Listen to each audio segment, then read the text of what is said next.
AI might replace your job, and that's not a bad thing. Now, before you angrily vent in the comments, I'm a software engineer by training. So like, if anything, my job is one of the first, if not the first job to be replaced by AI, okay? Will it be annoying to have to learn a new skill or to go do some training or whatever? Yeah, of course it will. But that's just what happens with scientific breakthroughs and innovation. So I actually wanted to compare AI to another product that when it first came out, it was super controversial. It replaced a crap ton of jobs, and it led to so many boycotts, protests, and a ton of fear. Everyone was really scared because of how many jobs it replaced. And that product? Are you going to show us the product? What's the product? What's in the box? The product is the box. It is the cargo container. It sounds silly, right? So when the cargo container was created, it actually replaced a crap ton of jobs. Just think about the invention seems so simple. It's a freaking box, right? It's just a box. But it made things so much more efficient, and it made things so much faster. Think about all the people that had to play Tetris on a boat to make sure things like were properly like spaced out and that things didn't break and whatever. And they had to have the people that would have like the ropes that would tie things down so that they don't like fall over and all those things. You just put it in a box, and then like it doesn't matter how things are shaped or whatever, you can still stack it on top of each other, right? If you wanted to load the boat or you wanted to unload the boat, you don't need a crap ton of people like just bringing things individually off the boat. You just have to have a crane that just goes plop, right?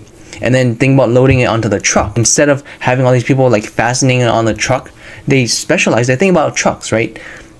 What's the truckload, like what's the load of a truck? It's literally just a cargo container. They just plop the cargo container off the boat and put it on the truck. That's it.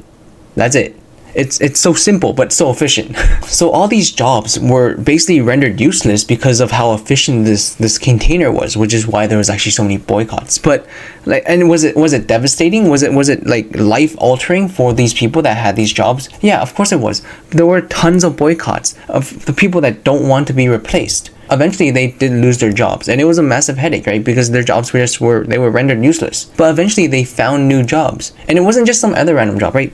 Like by changing to this, like to a cargo container, it actually created many more new jobs that weren't there in the past. When job displacement occurs, oftentimes it's accompanied with like new jobs being created. Think about it, right? So like when shipping gets cheaper, well, now you need to have more truck drivers because you're able to ship higher volumes of goods back and forth between different countries.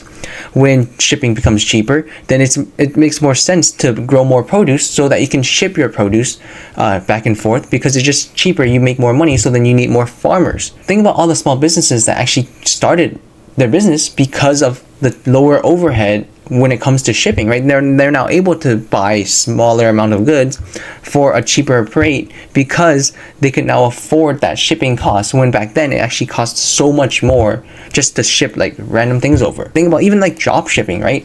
That's possible because shipping is much cheaper as compared to back then. We also needed more shipping companies, right? Now that it's cheaper, more people could afford shipping things from different countries over, and now you kind of have this like this boom in business for all these different sectors of the economy, and that ends up being a net positive for the society in general. And it's not just a benefit for those people that have jobs. Just with lower shipping costs, now you can afford to buy those things because everything overall is just cheaper. All the produce that you would get that's shipped over, all like the knickknacks, all the crappily made like knickknacks from China and India and Thailand and Vietnam, all those are so much cheaper now because the shipping cost was lowered. So in total, that cargo container raised the standard of living for everyone to benefit from just cheaper shipping. Yes, there was a short-term headache for those people that did lose their jobs because those jobs were destroyed, right? But it did create those new jobs for those people to be able to take later on, right? After they were able to find new jobs elsewhere in the economy. So I understand there is fear with AI, right? It is scary, but innovation is what moves humanity forward. I just want you to imagine you're a medieval king, right? What were you able to do? Oh, you could see entertainment on demand, right? You could snap your fingers and then the jester would come and then perform for you. Or you could eat whatever you want. I mean, granted it was local and like you had the ingredients, but you could eat whatever you want. But okay, oh, so I had entertainment on demand and I could eat whatever I wanted. That doesn't sound that great. Exactly, what was previously reserved only for kings and royalty, now it can be enjoyed by like the masses, right? I'm too cheap to buy delivery, but then a bunch of my friends, they order DoorDash, they order Uber Eats, they order Grubhub, right? You have the opportunity because of innovation. The king had a glorified porta potty, which all it was just a mini porta potty that would be changed more often than other people's porta potties, right? But would we say, oh, we can't switch to plumbing because now that the person that changes the king's poop, he won't have a job anymore? Think about that worker. Do you think he enjoys his job? You're changing the king's poop. I don't think you will enjoy your job. And when we did switch to plumbing, then you have the people in the factories creating the toilets. You have the plumbers now, right? You have all these new jobs. And in my opinion, if I were to switch from being the person that removes the king's poop to being like a plumber, because that basically, like, if it's a one-for-one job replacement, right? Well, I mean, now that this job's gone and this job's created, well, now I go to this job that's created. Well, I mean, I think as that person, my standard of living has risen, and I get to use a toilet that has plumbing. That's amazing. Compared to how I previously lived, that is amazing. That's an incredible increase of standard of living. And obviously, it's not just plumbing, it's not just shipping, right? Would you rather have a gas stove, or would you rather have to keep the job of someone that brings firewood from the forest, or someone that brings water from the river? Innovation, yes, it does remove jobs, right? You lost the firewood picker, you lost the person that brings buckets of water from the river to your house. But overall, it creates a lot more jobs. So it's not that it only destroys jobs. Innovation removes those jobs, but it also creates a lot more jobs as well. And it also increases the standard of living for everyone, right? You no longer have to worry about fetching water from the river. You no longer have to worry about all these other things because of innovation. I've actually wanted to make this video for a while. I've just been too lazy and I've been pushing it off. But I finally got the motivation to do so after I stumbled across a interview between Hassan Minhaj and Minhaj? I don't know how to pronounce his last name. I think it's Minhaj. And Neil deGrasse Tyson. And it talks about AI. And I wanted to point out this part of the interview where Neil deGrasse Tyson actually references the change from using horse-drawn buggies to cars. When we went from horses to cars, whole industries went belly up, but other industries rose because of these new needs that we had. Automobiles. We needed gas stations, auto repair, factories that build cars. It's not the same job that you had with a buggy whip, but it's another job being put back into society. I'm kind of beating a dead horse at this. Okay, pun not intended. But I'm kind of beating a dead horse, right? Where, like, as jobs get replaced by innovation, new jobs are created, and the overall standard of living for everyone increased, right? With a horse-drawn buggy, how long would it take you to get to, I don't know, like 3 cities down? Well, now you have a car. How long will it take you to get 3 cities down? With a horse-drawn buggy, how long will it take you to go 3 states down? With a plane, how long will it take you to go 3 states down? Or 3 countries down, right? Like, and how many jobs were created by the airline business, by the automobile business, as opposed to just the horse-drawn buggy. It did replace jobs. Yes, people did lose jobs, but so many jobs were created as well. So it's actually kind of interesting, because what originally made me want to make this video was I read the books How Innovation Works and Rational Optimist by Matt Ridley. Both of them are really, really good books, so I do recommend you reading them. But in the interview between Minhaj and Minhaj, I think, is it like Nicki Minaj? Or is it H silent? I'm not sure. But between Hassan Minhaj and Neil deGrasse Tyson actually also says this. The feeling I'm getting from you, and this is again just what I'm sensing, is you are a science optimist and a techno optimist. Is that safe to say? I would say I'm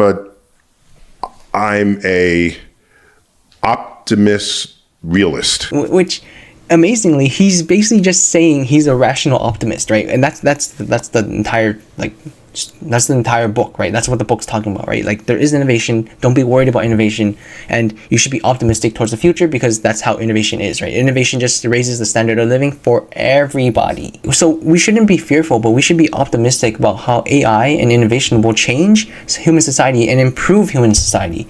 Now, I actually also wanted to, there's another reason why I wanted to make this video, which was I watched Penguin Z0 or Moist Critical, Charlie, I'm not sure his last name, but Charlie, he actually made a video about AI as well, and he talked about how AI is replacing these jobs, and it's really, really sad. Specifically, I think he talked about the movie making business and how like AI would replace all these script writers and all these things. But think about how many more jobs you can create, right? Like if you're only just a script writer, but you don't know how to illustrate, or maybe you only know how to illustrate, but you're not a script writer. Now both of those people have the power to be both. Right? Both those people can now produce their own movies individually without having to go through the training and do all this tedious work. Right? They can use AI. They can utilize AI to make what they want. Right? They don't have to do this kind of assembly line thing to create this movie.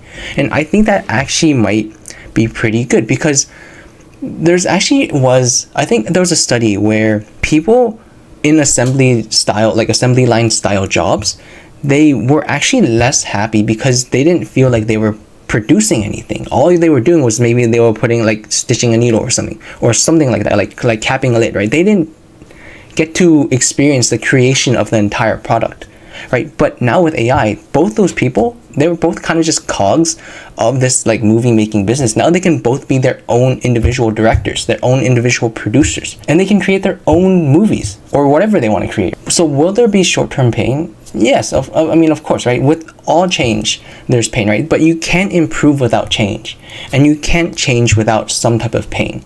And I don't know, I think that we should just be more optimistic about innovation making our lives better, and then also giving us more jobs that maybe might be more fulfilling in the future. So all that stuff is like happy and like really optimistic, but I do want to give a quick note and kind of a warning about kind of like these innovations, this AI and the automation of our lives. So as our lives become more and more kind of hands-off, right, and like you see machines doing more and more things, right, we need to make sure that we maintain a sense of purpose. There's a branch of psychiatry called logotherapy, I think, logotherapy, and it's actually very, very interesting. What logotherapy preaches is that basically you're not given, like there's no such thing as there's no meaning of life, or there is a meaning of life, but you're not given the meaning of life. You have to create your own meaning of life, or you have to find your own meaning to life. And that meaning to life is actually derived through having some type of responsibility. The problem is when everything is kind of automated and done for you, you kind of lose this purpose or drive, right? You don't have the responsibilities because everything is done for you, right? It's kind of like when you hack in a game, right? Well, I mean, you don't have anything to reach. You don't have any goals. Or maybe even like when you finish like a good anime or a good like drama or whatever, right? You know that feeling like you almost feel empty, or you feel like, what do I do now? After you finish like a really good, like you like marathon through it, right? And then you just feel kind of like a sense of something's missing. It's that sense of a lack of purpose, which is what I'm talking about. So in my opinion, it could actually be this lack of purpose, this lack of responsibility, this lack of drive, which could be contributing to why humans in general, like all around the world, why we're slowly getting like more and more depressed. And it's because we lack this purpose, we lack this responsibility. So the branch of psychiatry that I talked about earlier, logotherapy, it's actually, it was created by Viktor Frankl. And his book, Man's Search for Meaning, is one of the most impactful books that I've ever listened to. Okay, I listen to books because I read so slowly. Okay, cut me some slack, please. So one thing to note when you're setting a goal or when you're trying to find that meaning of life, in my opinion, it's you have to find a why or how you should live, right? That should be your meaning of life, right? It shouldn't be a destination. It shouldn't be something like obtainable. It should be something that you are, or that you're living for, I guess. For example, right? Just some counter examples. When your purpose is, let's say you want to lose however many pounds, or you want to become however you want to gain however much muscle, right? Think about that. That's why bodybuilders, they're never really satisfied with how much muscle they've built, right? Because once you've reached that goal, you get the same kind of feeling of finishing an anime, finishing a good drama, when you're just like, well, what now? I mean, my entire past 3 years was dedicated for this moment. Now I don't have anything else. And then they just think, oh, okay, well, I maybe if I add 5 more pounds, then I'll be happy. Or maybe if I add 10 more pounds, I'll be happy, right? So it never ends. Or maybe it could be money, right? So Charlie Munger, before he died, he had an interview and he was like, if only I made however, like a little bit more, if only I was a little bit better and made a little bit more money, I'd be happy. That's not how you achieve happiness, because you shouldn't achieve happiness from extrinsic things. It shouldn't be something that you can obtain. It should be something. I think in the book Man's Search for Meaning, he actually talks about how happiness is found from between. When he says that, it means like it's based off of your responsibilities, but also like your kind of purpose. It's not you, right? Your purpose isn't yourself, but it's kind of like your situation, you, and then like how your purpose in that situation or environment, if that kind of makes sense. And I guess just to wrap it up, I think it's really important that we retain this sense of purpose, this sense of responsibility, just for the mental well-being of everyone. Damn. This kind of ended on a low note, but I don't know. Those are just my 2 cents.